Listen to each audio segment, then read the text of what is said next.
just getting the win. I thought it was what we've talked about all year. They need to fill us a little bit more defensively. We've got to turn up our defense. And I thought our offense was just a mentality. Our guys got out and ran. We tried to get as many easy baskets as we could from running. But I enjoyed the way our guys played tonight. So it was good to see the win, good to see our guys play that way. And how do we sustain it is the next question, but that's what we'll focus on. All right. I believe our first question will come from Sarah Spencer. Lloyd, we had talked about how Trae had kind of struggled shooting the past few games. How good was it to see him kind of get back on track a little bit? I think for him it was good. For me, it was more about the energy and the pace that he played with. I always tell you guys, I don't measure the players by the makes or misses. I thought his aggression was where we like it to be. We changed up a couple sets to put him back in the middle of the floor and brought our bigs up so that he could beat Trae Young. And I thought he came out looking to beat Trae Young, attacking downhill, getting the bigs behind the defense, spraying out to some of our shooters. But his aggression was what was most important tonight. Kelly. Coach, you mentioned the defensive side of the ball. Dominique on the broadcast tonight kind of pointed out the adjustments you guys made on Embiid there in that second quarter and how it really kind of changed the complexion of the game. Where did that start, essentially, like with the whole group?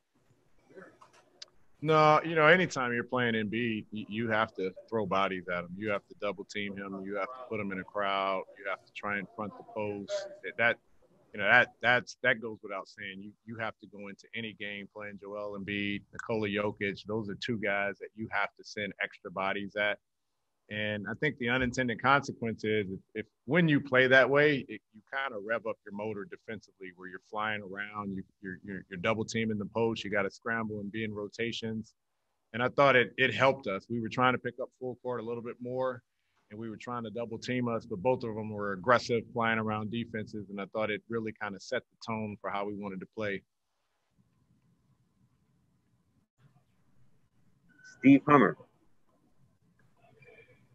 Yeah, Lloyd, I guess because of the length of this season, do you think you feel an early little losing streak more than you would normally? And has there been a discussion with the team saying, look, we don't have as much time as we normally would to get our stuff together? No, I don't think we're near that yet. I think the thing we feel the most, is really trying to find the rhythm of our guys as we've lost some bodies and we haven't really had a full roster. I don't think we're saying everything needs to happen right now. We've only played 10 games. We've got 62 to go. We're going to play pretty much every other day. And so I think we'll be able to catch a rhythm just as easily as we've been on a losing streak. We'll be able to get on a winning streak as well. But I don't think we're at a point where anyone's panicking. If you look at the standings, it's all pretty much a game away in the losing column.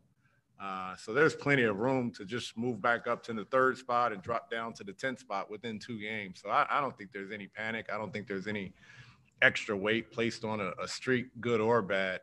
I think what you're really trying to find and do is capitalize the moment. If you're playing well, you want to be able to continue that on because you don't know. There's so many unknowns that's going on in the season. We're seeing games that have been postponed. You're seeing players that are missing significant time. I think you have to capitalize when you're playing well and you have your bodies just for the sake of what we don't know could potentially happen. All right. Thank you.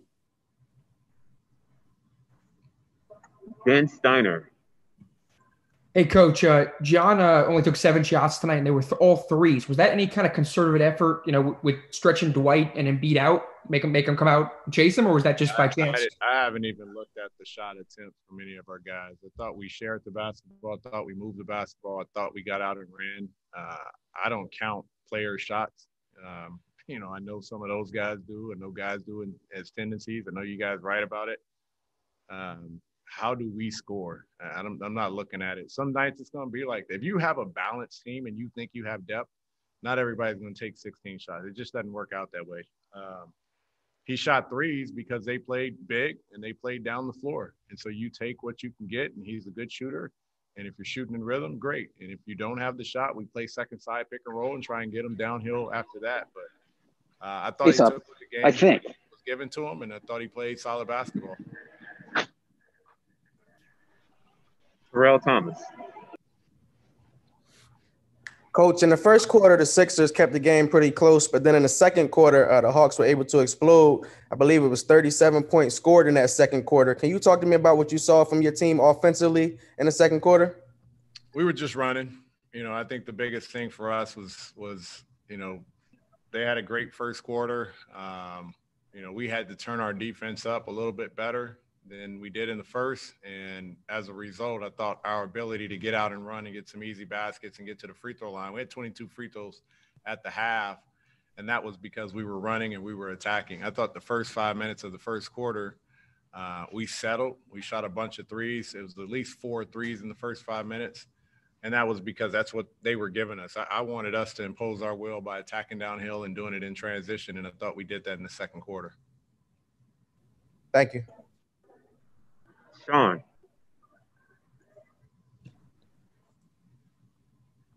Lloyd, obviously it hasn't really hit your team that much, but just, watching kind of what's going on around the league in terms of games being postponed and being positive tests kind of popping up. What's kind of your general thought on just kind of where the season is at this point and how you feel about like what your comfort level is I think moving forward? Yeah, I think we all have to be a little uncomfortable with what's going on with the virus in our country.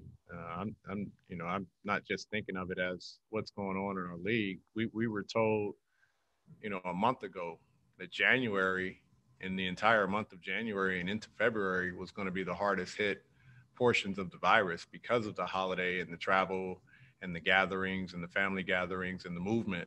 And so we're seeing that as a direct result to holiday travel and family gatherings and being around family and whatever else the situation may be. And so it's really about, how do we just continue to do what we've been doing, which is try and stay as smart as we can, be smart with our family members, educate our family members on how important it is for us to be socially distant, for them to quarantine if they're coming to visit.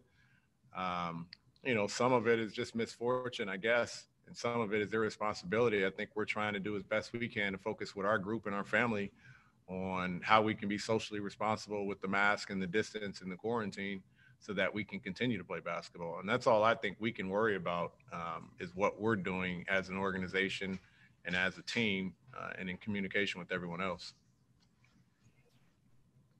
We've got 2 more. First from Andrew Friedman. Hey, Coach. Congrats on the win. Brandon Goodwin had 15 off the bench tonight. What can you say about his play in the game? I think Brandon's been playing good basketball last 4 or 5 games. His defensive intensity, picking up full court, really setting the tone for the second unit guys. He struggled with his shot a little bit tonight and finally got going late. But I think his energy is a bit contagious. He's trying to lead a second unit of guys so that our starters can get the minutes they need when they're on the bench in terms of rest.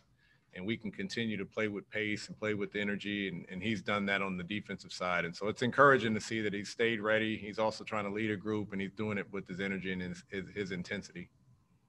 Thank you. Final question from Yakiri Thomas. Congratulations again, Coach, on the win. I know over the last few seasons you emphasized strong finish. Was this definitely the strong finish that you desired? Well, I think it's everything.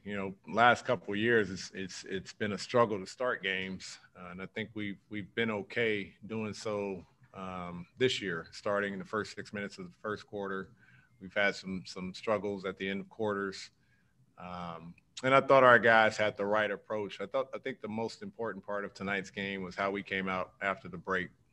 First 5 minutes of the game with the 15-point lead. I thought our guys came out with the business approach and really made a nice run on the defensive end and was able to get some easy baskets. And Trae was a big part of that. But every game has a different issue, a different problem. Sometimes it will be the finish in the fourth quarter. Sometimes it will be ending quarters. And sometimes it's the start of games. And tonight, I thought the real key was our ability to come out after half and really take care of business in that first 5 minutes. Thank you. Thank you, Coach. All right. Thank you, guys.